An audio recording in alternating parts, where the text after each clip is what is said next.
وَاللَّيْلِ إِذَا يَغْشَى وَالنَّهَارِ إِذَا تَجَلَّى وَمَا خَلَقَ الذَّكَرَ وَالْأُنثَى إِنَّ سَعْيَكُمْ لَشَتَّى فَأَمَّا مَنْ أَعْطَى وَاتَّقَى وَصَدَّقَ بِالْحُسْنَى فَسَنُيَسِّرُهُ لِلْيُسْرَى وَأَمَّا مَنْ بَخِلَ وَاسْتَغْنَى وَكَذَّبَ بِالْحُسْنَى فَسَنُيَسِّرُهُ لِلْعُسْرَى وَمَا يُغْنِي عَنْهُ مَالُهُ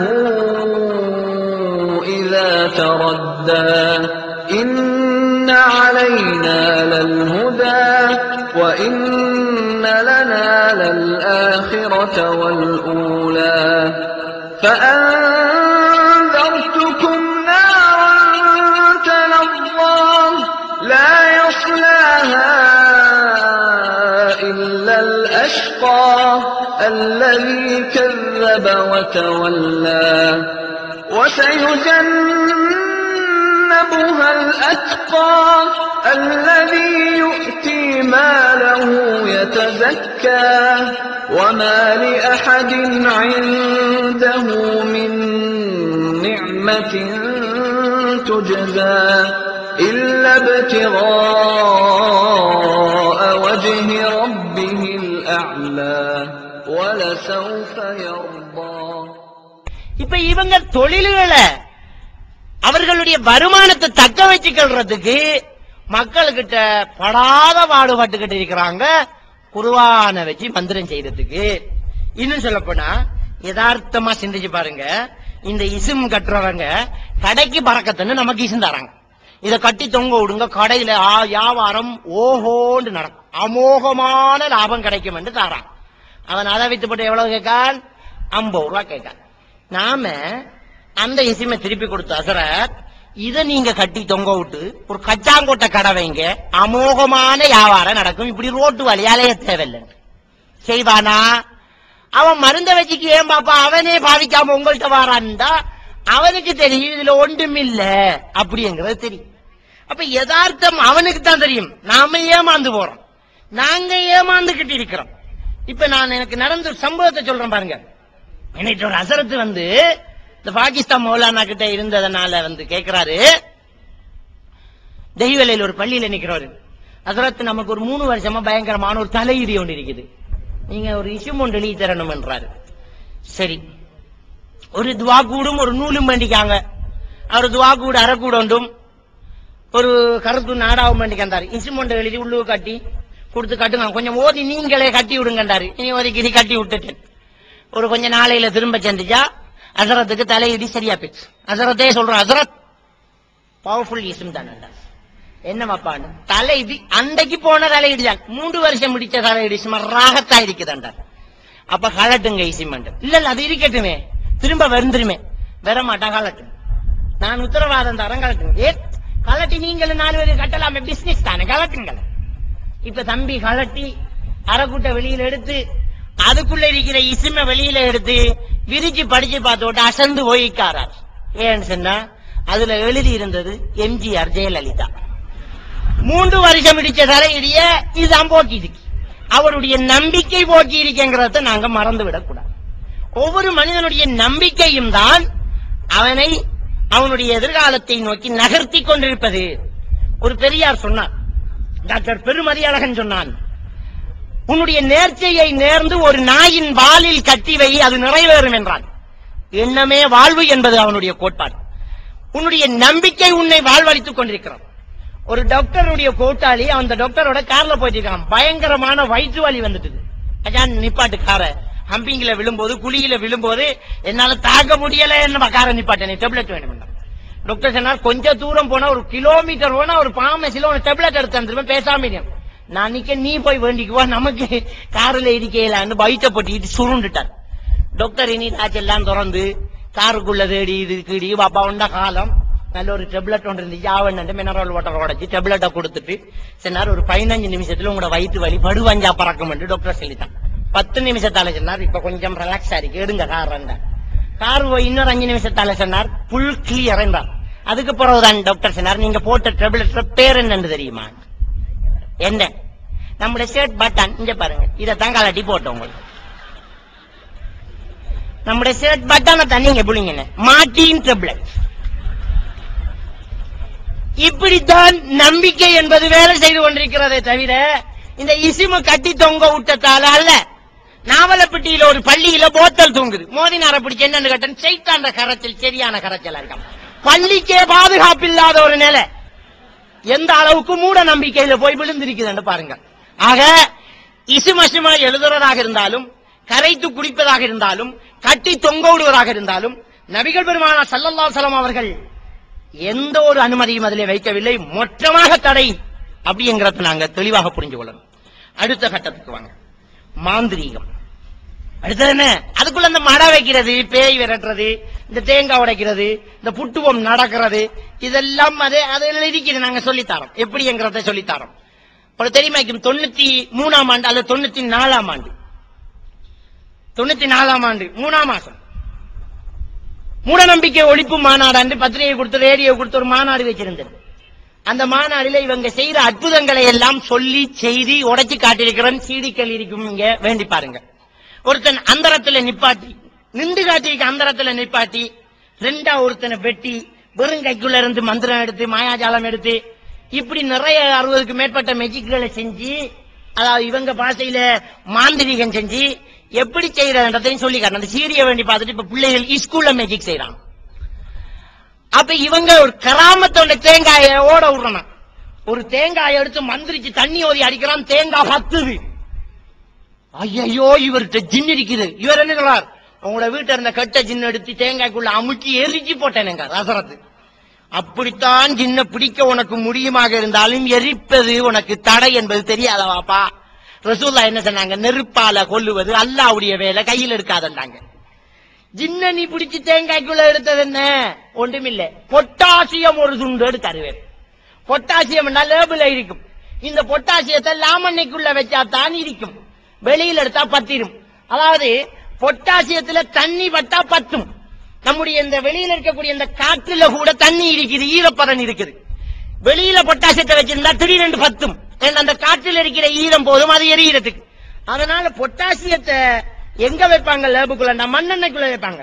நீங்க கொழும்புல இருந்து பொட்டாசியத்தை வேண்டிட்டு வரதா இருந்தால் அங்க மண்ணெண்ணெய் போத்தலுக்குள்ள மண்ணெண்ணெய்க்குள்ள போட்டு கொண்டு வந்து லேபுக்குள்ள அதை மாத்தணும். இதுதான் பொட்டாசியம். தேங்காயினுடைய தும்பை கிழிச்சி அந்த தேங்காயின் தும்புக்குள்ள பொட்டாசியத்தை தூக்கி வைப்பான். இப்ப காத்து புகாத இடம் தேங்காயினுடைய தும்பு. கொஞ்ச நேரத்துக்கு இது பத்தா போயிருக்கும். இந்த தேங்காயை வச்சு மந்திரிச்சு மந்திரிச்சு மந்திரிச்சு பாப்பா காத்து போகாட்டி பத்த மாட்டான். இப்ப டக்கண்டு மஞ்சள் தொளிக்க தொடங்கிடுவான். மஞ்சள் தண்ணி அடிப்பான் தேங்காயில. ஒரு துளி தண்ணி இறங்கினா தேங்காய் பத்து. ஜின் எரியுது, விலை நில்லுங்க பாரு. ஜின் பத்து என்ன என்ன கூத்தி இது? ஜின்ன பத்த வைக்கிறாங்க இவரு. எவ்வளவு கேம காட்டுறாரு பாருங்க. நீங்க வேணுமெண்டா தேங்காய் எடுத்து தும்ப கலட்டி பாருங்க, உள்ளுக்கு பொட்டாசியம் உட்கார்ந்துகிட்டு இருப்பாரு. இன்னும் ஒரு சிலர் மந்திரிச்சு அப்படியே தேங்காயை வச்சு உரு பண்ணுவாரு. ஏத்தத்துல தேங்காய் ஏறும், ஏத்தத்துல தேங்காய் ஏறும் அப்படியே பாரு. நாம பயந்து ஒரே ஓட்டங்கால நாம மந்திரவாதி கிட்ட பயந்து பழகின ஆக்கள். ஒரு பாவா வந்து ஹால் 10 ரூபாய் கடன் பண்ணி கொடுத்துருவோம். பிச்சைக்காரன் வந்து சர்டிபிகேட்டை காட்டின அதுக்கு பயம் நமக்கு. அவன கையில இருக்கிற ஊசிக்கு பயம், அவன தாடிக்கு பயம், ஜுப்பாக்கு பயம். இப்ப இந்த மந்திரவாதிய தேங்காய் ஏத்தத்துல ஏறினா நீங்க அந்த தேங்காயை பறிச்சு கொண்டு உடைச்சு பாருங்க, உள்ளுக்கு இருந்து எலி ஓடும். தேங்காய தும்ப கலட்டி ஓட்டையை பெரிதாக்கி தண்ணி எடுத்து போட்டு சுண்டலி பிடிச்சு உள்ளுக்கு அடைச்சு தும்ப வச்சு ஒட்டி கொண்டு வருவான். உள்ளுக்கு இருக்கிற எலி ஏற ஏற தேங்காய் மேல ஏறும். தேங்காய் ஓடும் பாசல்ல. இப்படித்தான் முட்டை வைத்தியம் என்பது. முட்டையில சின்ன ஓட்டைய போட்டு குலுக்கி குலுக்கி உறிஞ்சி துப்பிட்டு அட்டைய பிடிச்சு முட்டைக்க விட்டா முட்டை உருண்டுகிட்டு போகும். இத சொல்றது முட்டையில ஜின்ன கட்டி அனுப்பியிருக்கான். இப்ப பாப்பார் முட்டை அப்படியே வளவுக்க வரும். நின்றவருக்கு கால் வழக்கம் இல்லாம போயிட்டு சொல்லுவார் என்ற கால் திமித்து போய்த்தம்பார். அவரை எண்ணம் அது, அவரை கால் திமித்தது அவரை எண்ணம். இந்த முட்டையை கொண்டு போய் பரிசாற்ற கொடுத்த அவன் ஓதி மந்திரிச்சு கசக்கி அவன் தான் அட்டை வச்ச அவன் அதை காட்டிக்காம நொறுக்கி போட்டு ஒரு 5000 ரூபாய் வேண்டிட்டு நூல் ஒன்று கட்டுவான். கால் சரியா போய்த்திடும். எண்ணம் தான். நீங்க வேணுமெண்டா சூனியத்தை நம்புறவன்ற கடவுள முட்டையில வெல்பெனையால அரபால சாது லாபு ஐனு காபு சீமெண்ட் எழுதி போட்டு போடுங்க. வெட்டக்கரங்கினவர் அவடத்தை படுத்துக்குவார். எனக்கு ஒரு சாதியா இருக்கும் பார். நான் முட்டைய கடந்துட்டேன் நம்பர். மனுஷனுடைய எண்ணம் தான் இது. அப்ப எந்த அளவுக்கு ஏமாற்று வேலை நடந்துட்டீங்கன்னு பாருங்க. அப்ப இதெல்லாமே சேர்த்து இஸ்லாம் தடுக்கக்கூடிய ஒன்று. அப்ப இஸ்லாத்தை ஒரு மனிதன் தெளிவா புரிஞ்சுட்டான்னு சொன்னா எவனும் வாலாட்ட முடியாது, ஏமாத்திட்டு போக முடியாது. அண்மையில காத்தாங்குடியில் ஒரு பயங்கரமான ஒரு கொடுமை நடந்துச்சு. பெரிய ஒரு அசரத்து, நெடிய ஜுப்பா, பயங்கரமான தாடி வந்தார். காத்தாங்குடியில ஒரு குளத்து பக்கமாக, காத்தாங்குடியிலிருந்து மேற்கு பக்கமாக இருக்கக்கூடிய ஒரு கிராமம், ஒல்லிக்குளமா என்னமோன்னு சொல்லுவாங்க. அது ரொம்ப ஏழைகள் வாழக்கூடிய ஒரு பகுதி. அந்த பகுதியில ஒரு பிள்ளைக்கு ஜின் விரட்ட வந்தார். ஒரு குமர் பிள்ளைக்கு ஜின் விரட்ட வந்தவன் பிள்ளை எடுத்து மந்திரிச்சு அப்படியே ஓதி அப்படியே பார்த்தோடு நகப்பிசாசி ஒன்று உள்ளுக்குள்ள பூந்திருக்கின்றான். என்ன பிசாசி? நகப்பிசாசி. நகையில பிசாசி பேபிடிச்ச ஒரு ஜின் உள்ளுக்குள்ள பூந்து. இத விரட்டுறா நகையை கட்டித்தான் விரட்டணும். நகை இருக்காங்க அவங்கள்ட்ட எங்க 4 பேர் காதல எங்க கிடந்துற 8 தோடு மட்டும்தான் இருக்குது. அப்ப அக்கம் பக்கத்துல கொஞ்சம் வேண்டியருங்க ஜின்ன விரட்டினோடனா கொடுத்துடுவோம். அந்த ஏரியாவில் இருக்கிற கதவுகள் எல்லாம் தட்டப்பட்டு 15 பவுனை சேர்த்தெடுத்தாங்க. ஒரு சீலையில அவங்களுக்கு எதிர வச்சு அழகா அதை சுத்தி புள்ளடகால நல்லா இறுக்கி கட்டி விட்டான். இறுக்கி கட்டினதுதான் அங்க ரிச்சி. இறுக்கி பிள்ளைய கட்டிட்டு மந்திரிச்சு பத்திர கொத்த எடுத்து தண்ணி ஓதி அடிச்சு இப்ப வேலை நடக்குது. பத்திர கொத்த எடுத்து ஓதி பேய விரட்டணும். அவன் தான் சொல்றது, நம்முடைய மூதாதைகளான் சொல்றது வேப்ப மரத்துல தான் பேய் குடி இருக்கிறது. மறுவா பேய விரட்டுறதுக்கும் அந்த வேப்ப மரத்திலேயே தம்பிச்சு வர்றது. ஒன்று கொண்டு முரண். நாய் நன்றியுள்ள மிருகம் என்று சொல்லி போட்டு நன்றி கட்ட நாயே என்று திட்டுற மாதிரி அதே மாதிரி நடக்கிறத பாருங்க. இப்ப இந்த பிள்ளைக்கு இவர் மந்திரிச்சுக்கிட்டு இருக்க கொள்ள சொல்லியிருக்கார். உமா மட்டும் மீறி மத்தாக்கள் எல்லாம் மட்டைக்கு போக வேண்டாம். இப்ப உமா என்ன பொம்பளை தன் லேசா மயக்கலாம். பொம்பளை தான் நல்லா நம்ம ஆம்பளை பிடிச்சு போட்டுருவான். உமா மட்டும் மீறி மத்தாக்கள். அப்ப ஆள் இருக்குத்தான் எல்லாரும் மட்டை போயிட்டாங்க. உமா கிட்ட கொஞ்ச நேரத்தில் எழுதிட்டான். திரும்பிடுங்க ஜின் நேரம் உங்களோட வாய்ப்புலால போந்துருமெண்டு உமா திரும்பி முதுக காட்டுக்கு இருந்துட்டா. பிள்ளை இதுக்கடையில கால் இருக்குது. அவன் தான் இறுக்கி கட்டினேன். இருக்குதா மனே நோவச்சி கட்டுறேன். நோவச்சி கட்டி விட்டான். நோவச்சி கட்டினது வேற சீல நகை முடிச்சு இப்ப ஜுப்பாக்குள்ள கட்டி மந்திரிச்சு பேய விரட்டி போட்டு சொன்னான். பகலைக்கு உங்களோட விட்டான் சாப்பாடு. நகைய 1 மணிச்சத்துக்கு போறதுதான் அவுக்கணும்டான். அப்படி அன்றைக்குள்ள ஒரு கோல் வந்துச்சு. எல்லாம் திட்டம். ஓ பேய பிடிச்சு இன்னவாறு சொன்னான். இன்னொரு இடத்தை சின்னொண்டு வந்துட்டு போய் விரசுற வார சாப்பாடு கூட விட்டாண்டு போய்த்தான். போனவன் போய்த்தான். இவங்க பொரியல் எல்லாம் பொரிச்சு கோழி எல்லாம் அடிய ரோஸ்ட் பண்ணி அசரத்துக்கு அப்படியே மடை வச்சு போட்டு 1 மணியா போய்த்து கையில கால கட்டி இருந்த சீலையா விட்டு நகையை கொடுக்க பார்த்தா எல்லாம் ரோல் கோட்டு நகை. மொத்த வேலை 35 ரூபா முடிஞ்சு. 15 பவுன் நகைக்காக அந்த ஏழை குடும்பம் சொந்த வீடு வளவை வித்துட்டு சுனாமி ஹட்டு 15,000 வேண்டிய குடியிருக்காங்க. எந்த அளவுக்கு மூட நம்பிக்கையை நம்பினையால் கையில இருந்ததும் இல்ல, கழுத்துல இருந்ததும் இல்ல, காதல இருந்ததும் இல்ல, குந்தி இருந்த ஊடும் இல்ல, வளவும் இல்ல. ஈமானும் போய் தடுக்க முன்ன இதை போறது சொத்து போறதுக்கு முன்ன ஈமான் காத்துல வரந்து தேவையா உங்களுக்கு? நீங்க ஈமான் இஸ்லாத்தோட இருந்தா ஏன் இந்த பரிதாபமான நிலை? ஏமாத்த வாரவன் இப்படித்தான் ஏமாத்தான். உங்களுக்கு விளங்காது. அவனுக்கு தேவை எரியிற வீட்டுல நெருப்பு எடுத்து வீடி பத்துறேன்னு சொல்லுவாங்க. அதுல தண்ணிய ஊத்தி நூப்பவன் நினைக்க மாட்டான். மீச பத்தி வாரவன்ட்டு நெருப்பு கேட்கிறவன் மாதிரின்னு சொல்லுவாங்க. உங்களுக்கு பிள்ளைக்கு சோகம் இல்ல, அவன் அதுக்குள்ள ஒரு 1000 ரூபாய் சோட்டத்தான் பார்ப்பான். எனவே இந்த வேலைகள் எல்லாம் இஸ்லாம் தடுத்த வேலை. அடுத்தது மாந்திரிகம். மாந்திரிகத்தை பொறுத்தவரையில் அவுஃப் இப்னு மாலிக் ரலியல்லாஹு தஆலா அவர்கள் நபிகள் பெருமானார் ஸல்லல்லாஹு அலைஹி வஸல்லம் கிட்ட கேக்குறாங்க, எங்க நாங்க இஸ்லாத்துக்கு வரதுக்கு முன்னாலேயே ஓதி பார்க்கிறோம், இப்பவும் ஓதி பார்க்கலாமான்னு சலுகை கேட்கிறாங்க. இஸ்லாத்துல அதாவது இஸ்லாத்துக்கு வந்த சஹாபாக்கள் பழைய விஷயங்களை ரசூலுல்லாஹ் கிட்ட கேட்டுத்தான் நடைமுறைப்படுத்துவாங்க. இதை செய்யலாமா, இஸ்லாத்துல இது தடையா, இது ஹலால் தானா அப்படின்னு கேட்டுக்குவாங்க. ரசூலுல்லாஹி ஸல்லல்லாஹு அலைஹி வஸல்லம் அவங்க அவுஃப் இப்னு மாலிக் ரலியல்லாஹு தஆலா அவங்கள்ட்ட சொல்றாங்க, உங்களோட மந்திரங்களை எல்லாம் ஓதி காட்டுங்கன்னாங்க. ஓதி காட்டினாங்க. கேட்டது அந்த மந்திரத்தை கேட்ட ரசூலுல்லாஹி ஸல்லல்லாஹு அலைஹி வஸல்லம் அவர்கள் சொன்னார்கள், தாராளமாக இதையெல்லாம் நீங்கள் ஓதுங்கள். காரணம் இதில் அல்லாஹ்வுக்கு இணை வைக்கக்கூடிய வார்த்தைகள் கிடையாதுன்னாங்க. அல்லாஹ்வுக்கு இணை வைக்கக்கூடிய வார்த்தைகள் இல்லாட்டி ஓதலாம் என்பது இஸ்லாம் நமக்கு சொல்லக்கூடிய ஒரு பாடம். இப்ப மந்திரம் என்று என்னத்தை ஓதுறான்னு பாருங்க. அல்லாவுக்கு இணை வைக்கிறதா இல்லையான்னு பாக்குறதுக்கு அவனுக்கு அர்த்தம் தெரியாது. சுலாம் பிரகதம் கசுவர்ணம் அவனுக்கே தெரியாது அர்த்தம். அவனுக்கே தெரிய இடங்க பிரகாச வாய்சுப்பம் பிரமாண பிரியாய நமக பேதன பிரியாய நமக ஏகமாதா பகுவிதா சருத்துரத்துராய அபு பக்கர் பின் பாத்திமா நாம அவனுக்கே தெரியாது அர்த்தம். அது மட்டுமா தமிழால மந்திரம் ஓதுவான் அதுவும் தெரியாது. அகத்தே கருத்து புறத்தை வெளித்திருந்த உலகத்தினரை தகத்தே திருத்தி சன்மார்க்க சங்கத்தினை வித்திரி என்ற என்கணம் என்னை அனுப்பினே பெருமானை அருளாளா சுவாய் சூப்பம்பா. அந்த சுவாய் சூப்பு தான் நமக்கு தெரியும், அவனுக்கும் அவ்வளவுதான் தெரியும். மற்றது அவனுக்கும் தெரியாது, நமக்கும் தெரியாது. இந்த மந்திரத்துக்கு என்ன அர்த்தம்? மந்திரம் என்ன அல்லாஹ் கிட்ட கேட்கக்கூடிய பிரார்த்தனை செய்ய அல்லா இந்த பிள்ளைல வருத்தத்தை லேசாக்கி செய்யி. அல்லாஹ் ஹதீஸ் புகாரில வருது, முஸ்லிம்ல வருது. அல்லாஹும்ம ரப்பனா சதஹி பில் பஸ் வஷ்ஃபி அந்த ஷாஃபி லா ஷிஃபா இல்லா ஷிஃபாவுக ஷிஃபான் லா யுகாதிர் ஸகமா செய்யி. அல்லாஹும்ம இஷ்ஃபி லி ஸஅதன்னாங்க முஆதன்னாங்க.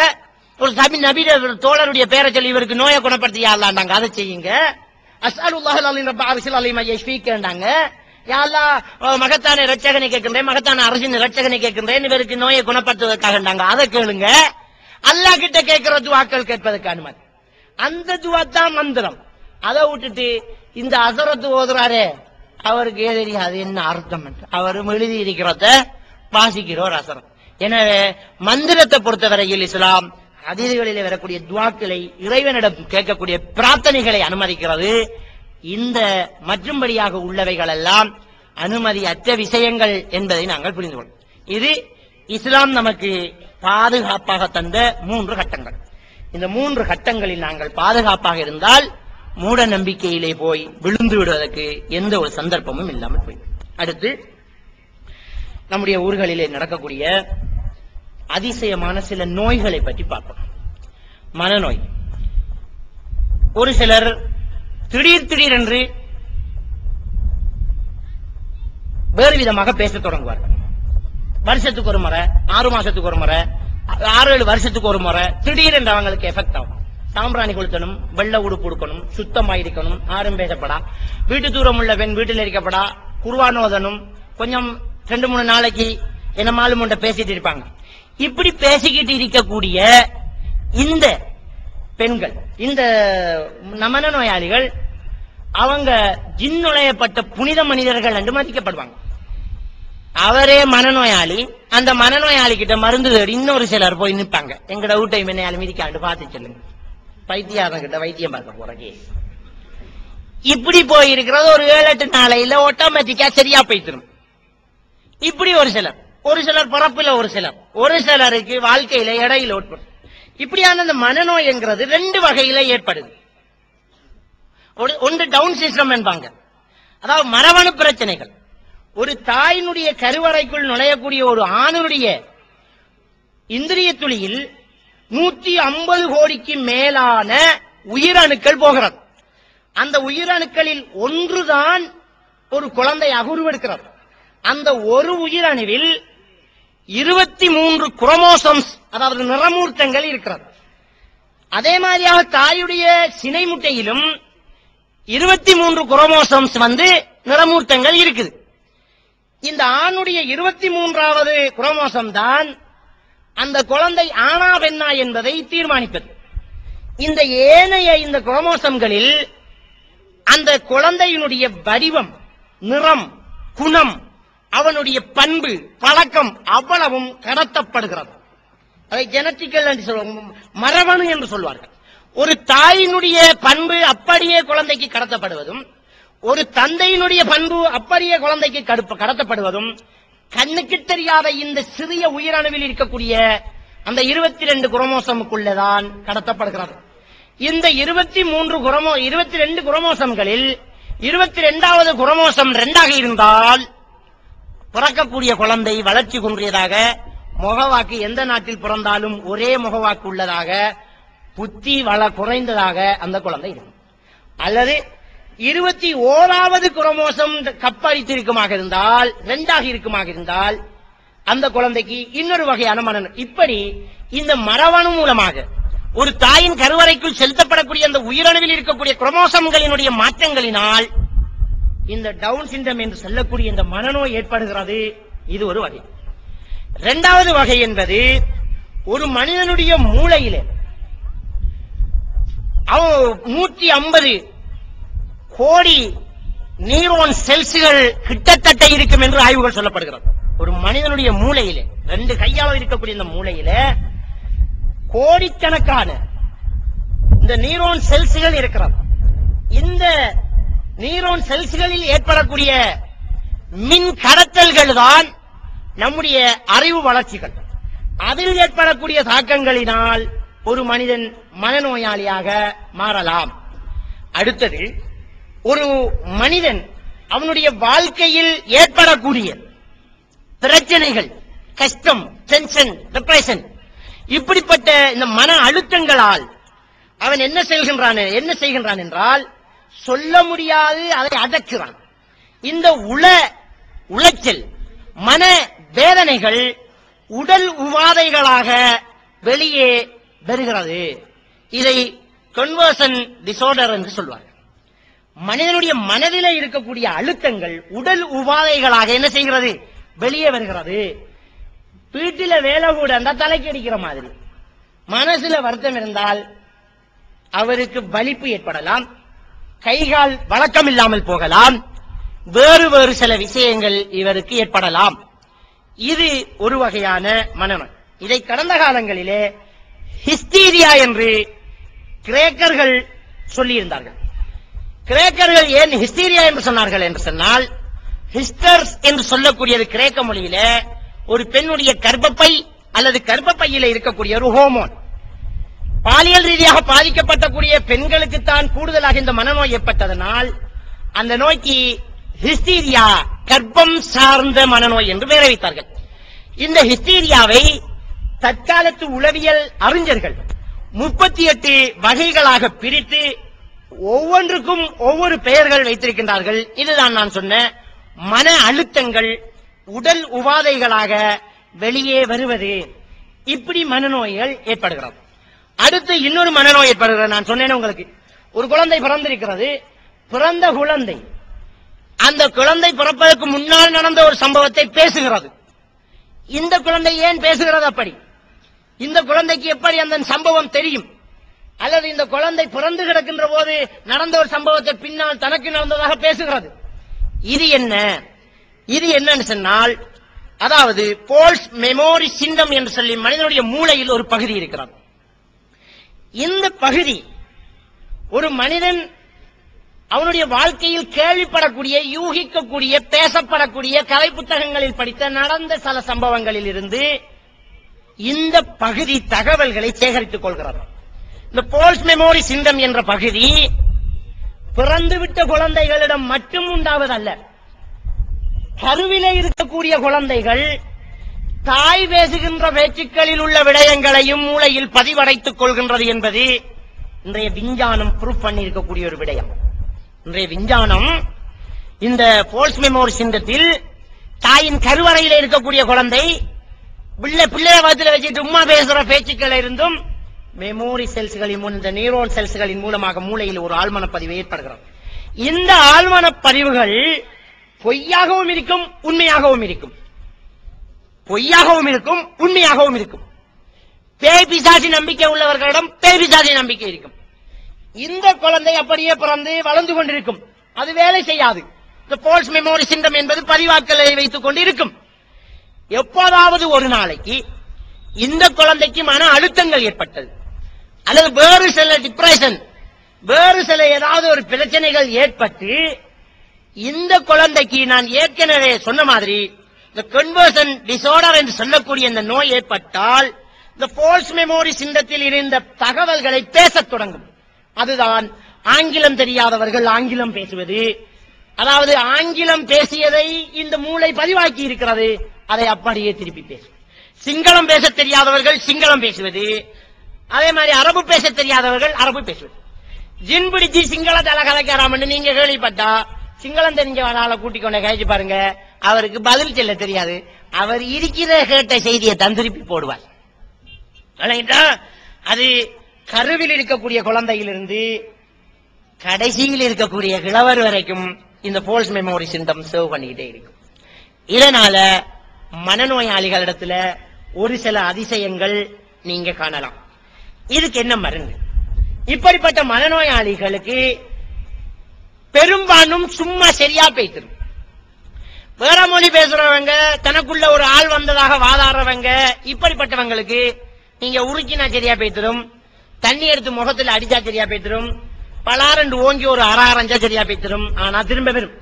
இவர்களை உளவியலாளர்களிடத்துல கொண்டு போய், உளவியல் படித்த டாக்டர்மார்கள் இருக்கிறாங்க, அவங்களிடத்துல கொண்டு போகணும்.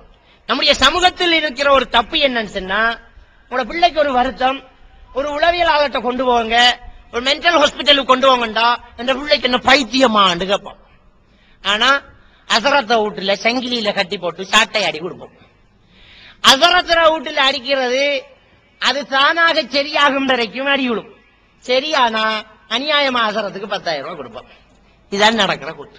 நீங்க ஒரு கவுன்சிலிங் செய்யக்கூடியவர்கிட்ட போய் கவுன்சிலிங் பண்ணுங்க, அல்லது ஹிப்னோட்டிஸ் பண்ணக்கூடியவர் இடத்துல போய் ஹிப்னோட்டிசம் பண்ணுங்க, அல்லது ஒரு சைக்காட்டிஸ்ட் டாக்டர்கிட்ட கொண்டு போய் டெப்லெட்டை கொடுங்க. இந்த மனநல பாதிக்கப்பட்டவர்களுக்கு தூக்கம் முதல்ல இல்லாம போகும். தூக்கம் முதல்ல இல்லாம போனால் பேச்சு அதிகரிக்கும். அவங்க ஒரு பெரிய பணக்காரனை போல பேசுவாங்க, பெரிய பெரிய பணக்காரன் கோடீஸ்வரனை போல பேசுவாங்க, பில் கிளின்டனுக்கு கோல் எடுப்பாங்க. இப்படி அவங்க வந்து என்ன செய்வாங்கன்னு சொன்னா, பெரிய பெரிய பேச்சு பேசுவாங்க, அல்லது ஒரே சப்ஜெக்ட திருப்பி திருப்பி பேசுவாங்க, பாதிக்கப்பட்ட சம்பவத்தில் பாதகமாக இருப்பாங்க. இப்படி ஒரு சில விஷயங்கள் எங்கள்கிட்ட இருக்கும். இத பயப்படாம ஒரு சைக்காட்டிஸ்ட கொண்டு போய் மருந்தெடுங்க, அல்லது ஒரு கவுன்சிலர்கிட்ட கொண்டு போய் அவங்க ஆலோசனை கேளுங்க, ஹிப்னோட்டிஸ் பண்ணக்கூடியவங்கள்ட்ட போய் செய்யுங்க. அசரத்து மாதத்துக்கு கொண்டு போய் அநியாயமா காசை செலவழிக்காதீங்க. இது இந்த மனநோய் சம்பந்தமாக நீங்க தெரிஞ்சு கொள்ளக்கூடிய ஒரு விஷயம். இப்படிப்பட்டவர்களை ஒரு 10 பேர் சேர்ந்து பிடிக்கிறீங்க, 10 பேரையும் அடிச்சுட்டு அவர் ஓடுறார். இப்ப நீங்க தெரிஞ்சு கொள்ளக்கூடிய ஒரு விஷயம் என்னன்னு சொன்னா, இவருக்கு எக்ஸ்ட்ரா வெளியில இருந்து பலம் வரல. பிடிச்ச 10 பேரும் பயத்துல ஒழுங்கா பிடிக்கல. அரசன்ற முட்டிக்க பால் ஊத்தின கதை. அரசன் சொன்னா, நாளைக்கு பாலால இந்த மகள் குளிக்கணும், ஆளுக்கு ஒரு முட்டி தண்ணி கொண்டாந்து கேன்ல ஊத்தி வைங்கன்னு பெரிய கிடாரத்தை வச்சுட்டானா. ஒரு ஆள் நினைச்சாராம், இவ்வளவு பேர் பால் ஊத்துற, நாம ஒரு கோப்பை தண்ணி ஊத்தினா வழங்கவா போகுதுன்னு தண்ணியை ஊத்தி போட்டு போயிட்டார். அரசன் போய் எட்டி பார்த்தான், எல்லாரும் அப்படித்தான் நினைச்சிருக்காங்க, பச்சை தண்ணி ஊத்திடுச்சு. எல்லாரும் இப்படித்தான் நினைச்சு மத்தாக்கள் பால் ஊத்தட்டும், எல்லாரும் பச்சை தண்ணியான்னு ஊத்திருக்காங்க. அது மாதிரி இந்த ஜின் பிடிச்ச நம்பி பயத்துல இருக்கிற ஆம்பளைகள் கொஞ்சம் பிடிங்கன்னு பொம்பளையல் சொன்னா, இந்த பொம்பளையல் சொன்னா கேட்காம இருக்க முன்னாது நமக்கு அது ஒரு மான பிரச்சனை. போய் பிடிக்க கொலை எப்படி பிடிக்கிற, நாம எதுக்கும் என்ன முறைக்கும் விட்டுட்டு பாய் இடத்தை பிடிச்சுக்குவோம், லேசா பிடிக்கிற. இப்படித்தான் எல்லாரும் பிடிக்கிற. அவன் ஒரு அடி அடிச்சு அவ்வளவு வரும் அவுட். இத நீங்க ஒரு ஆள் பிடிக்கலாம். இந்த வருத்தத்தில் இருக்கிறால ஒரு ஆள் சேர்த்து கொள்ள பிடிச்சா அப்படியே நிப்பார் அவர். இதுல அதிசயம் ஒன்றும் இருக்கு. ஆனால் ஒரு அதிசயம் இருக்கு. என்ன? கூடுதலாக சாப்பிடுவாங்க, முள்ளோட சாப்பிடுவாங்க, சுட சுட திம்பாங்க, சுடுதண்ணிய குடிப்பாங்க, கோழிய கழுத்தை முறிச்சு ரத்தம் குடிப்பாங்க. இது அவர்களுடைய அந்த போல்ஸ் மெமோரி சிண்டத்தில் உள்ள பழைய மூட நம்பிக்கைகள் வேலை செய்யுது. பேர் ரத்தம் குடிக்கிற கதையை நாம சோறு ஊட்ட கொள்ள சொல்லி நம்ம பிள்ளைகளுக்கு மாமா சோறு ஊட்ட கொள்ள மூட நம்பிக்கையும் சேர்த்து தான் ஒவ்வொரு வீடியோடையும் ஊட்டுறேன். சோறு தேவையில்லம்மா முண்டம் வருதுமான திட்டுவா. அப்ப சோத்தோட சேர்த்து ஒரு முண்டம். மறுவா தேவையில்லம்மா பிசாசி வருதுமான ஒரு பிடி. மறுவா சோரோட சேர்த்து ஒரு பிசாசி. இப்படி ஆயிரக்கணக்கான பேய் பிசாசை நாம ஊட்டி விட்டுட்டோம். அந்த பிள்ளைக்கு பேய் கழுத்தை முறிச்சு ரத்தம் குடிக்கிற நினைப்பு வரும். இப்ப இவர் எனக்கு கோழி ஒன்று தரணும் பார், கோழியை கொடுத்தா கழுத்தை கடிச்சு ரத்தத்தை குடிச்சிருவாங்க. அது அவன் நம்பிக்கை, அது மென்டல். அவர் அப்படித்தான் செய்வார். அது எப்படி? அது அப்படி என்ன? அப்படித்தான் அது குளிசைய போட்டா சரியா பேசுறோம். இதுக்கெல்லாம் நீங்க இசிம் கட்ட தேவையில்லை, குளிசைய போடுங்க. எங்கள்கிட்ட எவ்வளவு பேரை கொண்டு வராங்க, இந்த இசிம் கட்டி மரம் வச்சு எல்லாம் செஞ்சு கடைசியாக கொண்டு வருவாங்க. என்ன செய்வாங்க அவங்களுக்கு தெரியும். அண்மையில 10 வருஷமா ஒரு அலுவட்டுக்கு படுத்தார். கிட்டத்தில் ஒரு 3-4 மாசத்துக்கு முன்ன நடந்த விஷயம். 10 வருஷமா ஒரு அலுவட்டுக்கு படுக்கார். அவருக்கு ஒரு நோய். என்ன நோய்? அவருக்கு பிரச்சனை என்னண்டா, எல்டிடி பிஸ்டூல் குரூப் அவரை ஃபாலோ பண்ணுது. இதான அவரை பிரச்சனை. 10 வருஷங்க எவ்வளவு கவலைக்குரிய விஷயம். அவருக்கு ஒரு நகைக்கடை பொண்டாட்டி வேற சுட்டால், பிள்ளைய பாக்குறல்ல, ஸ்கூலுக்கு போன பிள்ளைய கூட்ட போடல, கறி வேண்ட போடல, சும்மா இல்ல 5 நேர தொழுகை இல்ல. 10 வருஷமா வீட்டுக்குள்ள ஒரு மூளை கிடைக்குது. வெட்டைக்கு வாசலுக்கு போனா பிஸ்டல் குரூப்பால வந்து நிக்க தோக்கோட நிக்க. இவரை கைய கட்டி இன்ஜெக்ஷன் போட்டு கொழும்புக்கு கொண்டு போய் முல்லேரியாவில் வச்சு 2-3 மாசம் ஓட்டுல வச்சிருக்காங்க. அங்க இருந்து தப்பி விட்டா வந்து உண்டுக்கு நிக்கார். அங்க எம்பந்துட்டான் பிஸ்டல் குரூப். இது இவருடைய ஒரு மனநோய். கடைசியாக காத்தாங்குடி ஜஹரான் மௌலை தான் எனக்கு இதை சொல்லி கூட்டிட்டு போறாரு. நாங்க 2 பேரும் போறோம், கேஸ பார்க்க போறோம். இதற்கு நடந்தது என்னென்றால் 10 வருஷத்துக்கு முன்ன பீச்சில் கரம் போட்டு விளையாடிக்கிற நேரத்துல பிஸ்டூல் குரூப் போற நேரம் இது 6 மச்சான் கையை நீட்டி காட்டினேன். முன்னுக்கு இருந்த நண்டு பிஸ்டூல் குரூப் கையை நீட்டாத உன்னை சுட்டு போடுறான். இப்ப ஒரு போபியா ஏற்பட்டுச்சு, இப்ப ஒரு பயம் ஏற்பட்டுச்சு. இப்ப இவர் அன்று ஈவினிங் சந்தைக்கு மார்க்கெட்டுக்கு போனார். எதர்ச்சையாக அவனுகளும் மார்க்கெட்டுக்குள்ளால அப்படியே பிஸ்டூலோட வந்தானுகள். என்றமோ என்ன தந்தேடி வாரான் என்று இவர் முடிவு கட்டிட்டார். அன்று இவருக்கு மனநோய் ஏற்பட்டு நித்திரை இழந்து, இந்த நித்திரை இழந்து இந்த போபியா ஏற்பட்டும் என்றால் அடுத்தது கண்ணுக்கு காட்சி தெரிய தொடங்கும். இல்லாத உருவங்கள் இவருக்கு தென்படும். இவர் திரும்பி பார்த்தா பிஸ்டூல் குரூப் பின்னால நிற்கும். இதுதான் இவருடைய மனநோய். இதுக்கு இன்ஜெக்ஷன் போட்டு சரி வரல, குளிச்சு எடுத்து சரி வரல, 10 வருஷமா வீட்டுக்கு படுத்தார்.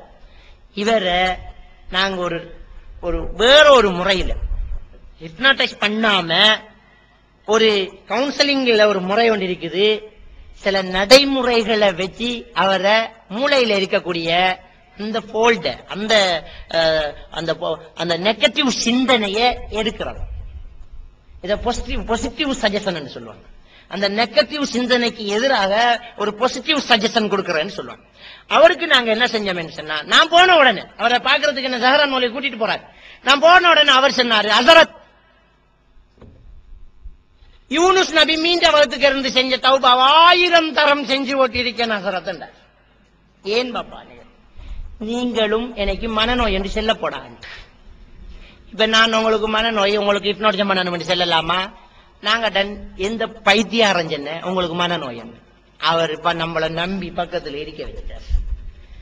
நான் கேட்டேன், இப்ப அவர்கிட்ட கேட்டேன், இப்ப உங்களோட இந்த பிரச்சனை நாம தீர்த்து வைக்கணும், எல்டிடியோட தான் கொஞ்சம் தொடர்புகள் வைக்கணும். நமக்கு தெரிஞ்ச ஒரு ஆள் இருக்கார், அதாவது அக்கறை 10 பிஸ்டூல் குரூப் லீடர், நம்மள ஆள்.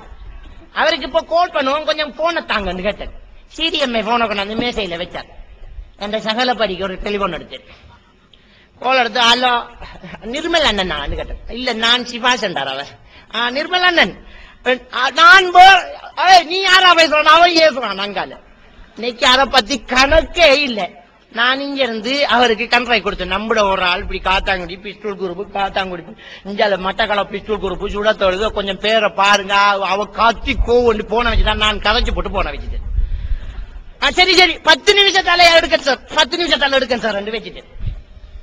இப்ப அப்படியே காய்ச்சல் சொன்ன கொஞ்சம் பாத்ரூம் போகணும். பாத்ரூம் போய் என்ற போன்ல இருந்து எடுத்து வாப்பா, நான் தாண்டா கோல் எடுத்தேன்.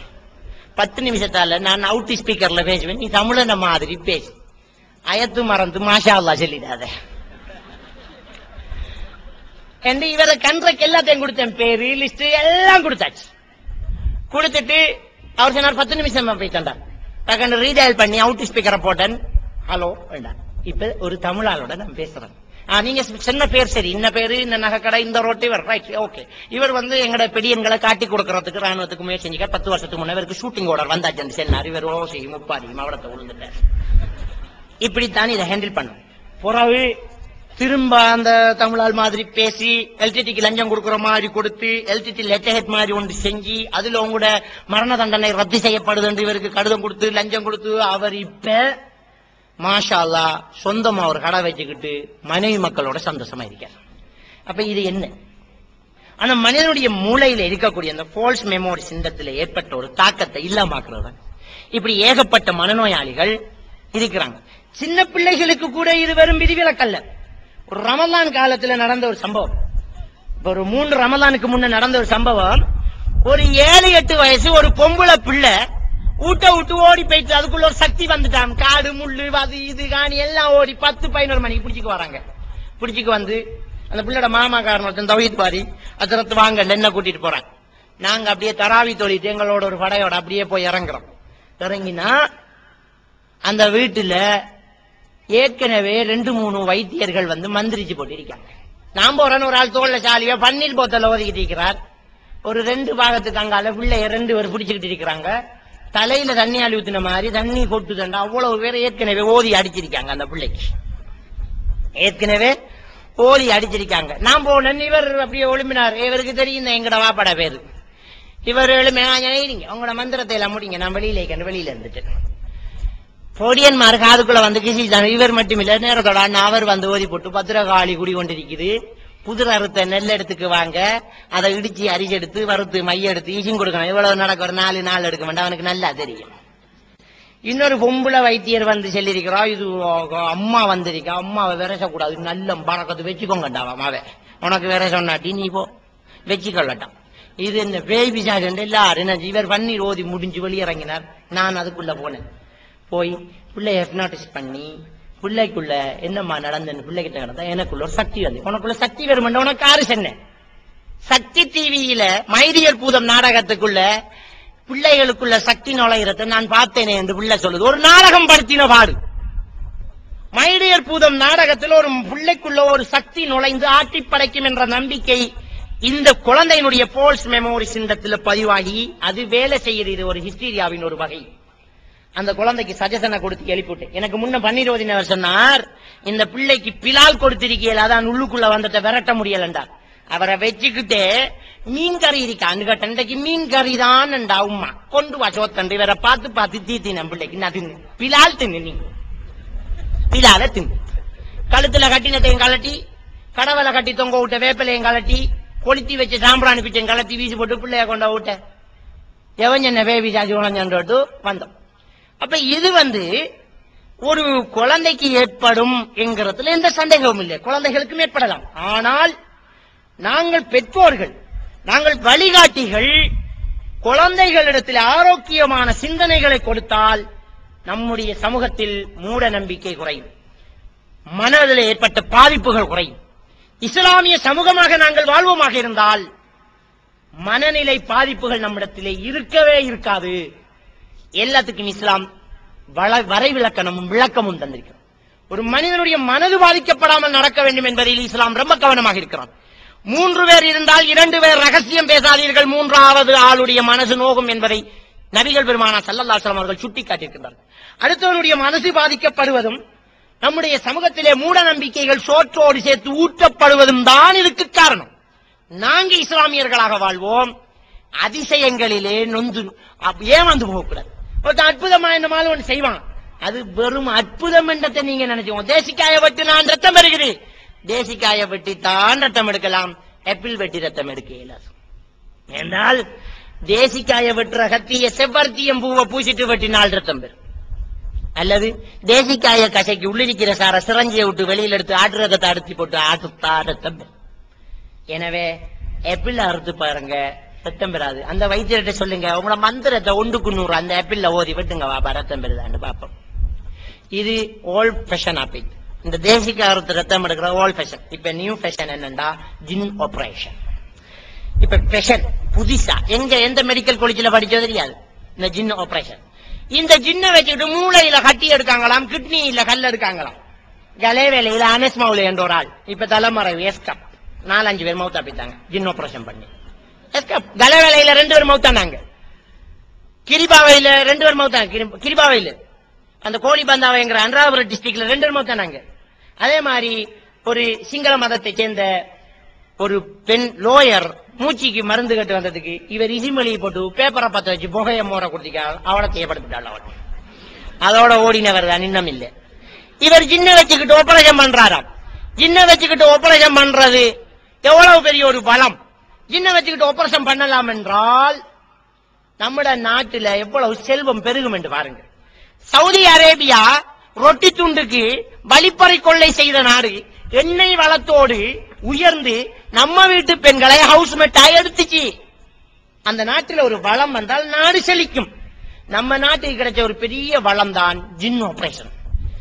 இந்த ஜின் ஆபரேஷன் பண்ற அசரத்துமாறு நவலகாவோட போய் சேரு, டெல்மென்ல போய் இணையி, அப்பலாவுல போய் சேரு, உனக்கு கோடி கோடியா கொட்டுவாள். ஜின் ஆபரேஷன் இன்டர்நேஷனல் ரீதியாக வெளிநாட்டின் எந்த மூலையில் இருந்தாலும் உங்களுடைய நோய் தீர்த்து வைக்கப்படும். எக்ஸ்ரே இல்லை, கத்தி இல்லை, ரத்தம் இல்லை, இன்ஜெக்ஷன் இல்லை, எதுவுமே இல்லை. ஜின்ன விட்டு அப்படியே எடுப்போம் என்று சொல்லி பாரு. இலங்கையில் செல்வம் பெருகும். நாம சவுதி அரேபியாவில இருந்து ஹவுஸ் மேட் எடுக்கலாம். செய்வோமா? செய்ய மாட்டோம். நீ ஏமாத்தான் உனக்கு தெரியும், மருத்துவம் செய்ய தெரியாது. ஜின்ன வச்சு ஆபரேஷன் பண்ணணும். இந்த ஜின்ன தான் மெடிக்கல் காலேஜில் படிச்சேன். இந்த ஜின்ன வச்சு ஆபரேஷன் பண்ற நீ இந்த ஜின்ன வச்சு ஏன் பாப்பா பிரபாகரனை பிடிச்சு கொடுக்கல? பிடிச்சு கொடு, இந்த பயங்கரவாதத்தை பிடிச்சு கொடு. அட்லீஸ்ட் குண்டு வச்சு பஸ்ல அதை பிடிச்சு கொடு. அதை செய்யல. இந்த ஜின்ன வச்சு அட்லீஸ்ட் ஒரு ஹோட்டல் நடத்துறா, ஜின் ஹோட்டல் அடி வந்து கோழி பிரியாணி என்ன கோழி பிரியாணி அப்படியே பறந்து வரணும். கையை நின்னா கையில தண்ணி ஊத்தி கையை கழுவணும். வாழைப்பழம் வேண்டா உரிச்சு தீர்த்தணும். காசை வச்சா மிச்சம் பெறணும். காசு கொடுக்காம போனா சேட்டு கோளார பிடிச்சு இழுக்கணும். ஜின் ஹோட்டல் செய்ய. அதுவும் இல்லையா, ஜின் பத்திரிகை அலுமொண்டு பத்திரிகை, ஜின் எக்ஸ்பிரஸ் அடி பத்திரிகை உண்ட ஜின்ன நிறுவரா உருவா. வவுனியாவுல என்ன நடக்குது, அமெரிக்காவுல என்ன நடக்குது, இந்த இடத்தில் ஒரு கொள்ளை நடந்து கொண்டிருக்கின்றது, நாளைய பத்திரிகையில வந்துடும். ஜின் எக்ஸ்பிரஸ் செய். அதெல்லாம் செய்ய மாட்டாங்களாம். என்ன செய்வாங்களா, நம்முடைய பின்வளவுல தோண்டி போத்தல் எடுப்பாங்களாம். ஜின் ஆபரேஷன். ஆனா இந்த ஜின் ஆபரேஷன் செய்யறவனுக்கு நான் சவால் விடுறேன்.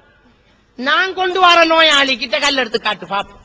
இல்ல, நீங்க உங்ககிட்ட நம்பி வர மனநோயாளி கிட்ட வேலை செய்வீங்க. அது 4 நாளை குணமா இருக்கும். 4வது அன்றைக்கு அப்பல் ஹாஸ்பிட்டல்ல குப்பரப்படுப்பார். உனக்கும் 15,000 தந்து மர 15 லட்சம் அங்கையும் கொடுப்பார். எனவே இது பச்சப்பை. நான் இந்த ஜின் ஆபரேஷன் பண்ணி காட்டிக்க அதனுடைய சீடிக்கள் விரிக்கலாம். இங்க வேண்டி பாருங்கள். வெட்ட வெளியில வச்சு ஜின் ஆபரேஷன் பண்ணி காட்டிக்கேன். வெட்டாவரம் வயிற்றுல வெட்டி கொழுப்பும் ரத்தமும் சதையும் இழுத்து காட்டிருக்கேன். எல்லாம் ட்ரிக்ஸ். மனுஷனுடைய மூளையை பயன்படுத்தின எல்லாம் செய்யலாம். அந்த இடத்துல நின்று காட்டிக்கிறேன். சீடிக்களை வேண்டி பாருங்க. உங்களுக்காக விழிப்புணர்ச்சி அடையணும்ங்கிறதுக்காக, நீங்க சிந்திக்கணும்ங்கிறதுக்காக, இந்த ஊர்ல நடக்கக்கூடிய இந்த மேஜிக்குகள் எல்லாம், இந்த மந்திரவாதிகள் செய்யக்கூடிய அற்புதங்களை எல்லாம், உங்க ஊர்ல ஒரு வைத்தியர் இருப்பதாக கேள்விப்பட்டேன். அவர்கிட்ட அனுமான்ஜின் வருமா, குரங்குச்சின். அப்படியே வந்தா துள்ளி பாஞ்சி வாஞ்சி போய் ஒரு இடத்த கையால அப்படியே பரான் தோண்டணுமா. தோண்டினா அப்படியே மடுவுக்கு உளுந்து வாயால கடிச்சு கிசுமோட வருவாரா உங்க ஊர்ல. நான் கேட்டேன், அவர் சேட்டு போட்டுக்கு பாய்வார், அவரு மேலோட பாய்வார். சேட்டு போட்டு அப்ப பொக்கட்டுக்கு ஐசமை வச்சு மடுவு கட்டி பார்க்கலாம், உளுத்தாட்டி போட்டு அதை வாயால கடிச்சுக்கு வேலைலாண்டா சேட்டை கலட்டி போட்டு எடுக்க சொல்லி ஈசுமை முடியாது. எல்லாம் ஒரு சின்ன ஒரு ட்ரிக்ஸ். நல்ல ஒரு வீடியோ கவராக செய்யலண்டா எல்லா ஊழலும் பிடிபட்டுரும். கொஞ்சம் அவதானமா இருந்தேன்டா அவதினச்சு எல்லாத்தையும் பிடிச்சிடலாம். வெறும் பிராடு ஏமாற்றியங்கிறத நீங்க சிந்திச்சு பாருங்க. இப்படிப்பட்ட மூட நம்பிக்கையில நாம நம்முடைய ஈமான் இழந்த கடைசி அவனை சொல்லி முடிச்சு கொள்றது. ஒரு சில மனநோயாளிகள் அதிகமாக சாப்பிடுவார்கள், அதிகமாக சாப்பிடுவார்கள். இது எப்படி சாத்தியமாகும்? அப்படியே நம்ம உள்ளுக்குள்ள இருந்து ஜின் சாப்பிடுது நம்ம நினைக்கிறோம். இதே விஷயம் ஆஸ்திரியா என்ற நாட்டில் ஒரு மனநோய் மருத்துவமனையில ஒரு மனநோயாளி 145 கோழி பொரியல் 400 இட்லி தரணும். 145 கோழி பொரியலை குமிச்சு வச்சா இவனை விட பெருசா இருக்கும். 400 இட்லியை வாளிக்க கொட்டினா இவனை விட ஒரு பெரிய குமியல் இருக்கும். இவ்வளவு தரணம் பண்ணாங்க. டாக்டர்ஸ் மாதிரி என்ன செஞ்சாங்க, நம்முடைய அசரத்து மாதிரி என்னவாங்க, அது ஜின்னு 4-5 வந்திருக்குது கொடுக்க தம்மணும். அவன் என்ன செஞ்சான், கூடி என்ன நடக்கணும் பாப்பல கொடுத்தான். 1.5 மணித்தியாலத்துக்குள்ள 145 கோழி பொரியலை தின்று 400 இட்லியை தின்று ஒரு வாளி தண்ணி அள்ளி குடிச்சு போட்டு பசிக்கு தண்டான். இந்த சம்பவம் நடந்திருந்தா நாம் எல்லாரும் உடனே அவரை கால உளுந்து போ உனக்கிட்ட இருக்கிற சின்ன வச்சு எங்களை காப்பாத்தம்போம். ஆனால் அந்த வெள்ளக்காரனை பெரும் வெள்ளக்காரன் தான். அவன் யோசிச்சான், அவன் ஆராய்ச்சிக்குள்படுத்தினான். அந்த வைத்தியசாலையில் அவன் மருத்துவத்துக்கு பரிசோதனைக்கு உட்படுத்தப்பட்டான். அவனுடைய இறப்பையில் ஒரு விதமான கேஸ் உண்டாகிறது. அந்த கேஸ் எதை போட்டாலும் எரித்து சாம்பலாக்கி ஒன்றுமில்லாமல் ஆக்கிறது. இதுதான் இந்த நோயாளிக்கு ஏற்பட்டது என்று அவன் கண்டுபிடித்தான். அன்புக்குரிய இஸ்லாமிய சகோதரர்களே, சில நோயாளிகள் கூடுதலாக சாப்பிடுவதும், நெருப்பு உரைப்பு கடுமையான சூடோடு சாப்பிடுவதும் அவனுடைய இறப்பையில் ஏற்படக்கூடிய கேஸ் தான் காரணம். அதுக்கு இப்ப உளவியலாளர்கள் சில டெப்லெட்டுகள் இருக்கிறது, சில மருந்துகள் இருக்கிறது. அந்த மருந்தின் மூலம் அதை குணப்படுத்தலாம். எனவே இப்படிப்பட்ட இந்த அதிசயங்களை கண்டு நீங்கள் ஏமாந்து விடக்கூடாது. இப்படிப்பட்ட அதிசயங்களில் இருந்து நீங்கள் தெளிவு வர வேண்டியது என்னென்றால், இஸ்லாம் அறிவுபூர்வமானது என்பதுதான். இந்த விளக்கம் உங்களுக்கு இப்படி சொல்லப்பட்டது போன்று சஹாபாக்களுக்கு ரசூலுல்லாஹ் சொல்லவில்லை. ஆனால் ரசூலுல்லாஹ் குறிசாத்திரம் பார்க்கிறா என்றாங்க, பார்க்கல சஹாபாக்கள். இதை நாங்க உணர்ந்து கொள்ளணும். இப்ப நான் சொன்னதிலிருந்து உங்களுக்கு ஒரு சில தெளிவுகள் கிடைச்சிருக்கும். இன்னும் உங்களுக்கு தெளிவுகள் கிடைக்காத ஒரு சில விஷயங்கள் நடந்திருக்கும்.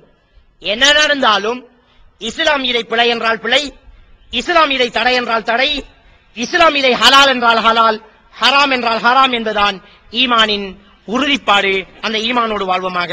எல்லாம் வல்ல அல்லாஹ்வுக்கு சுப்ஹானஹு வ தஆலா நம் அனைவரையும் ஈமானோடு வாழ வைத்து ஈமானோடு மரணிக்க செய்வானாக.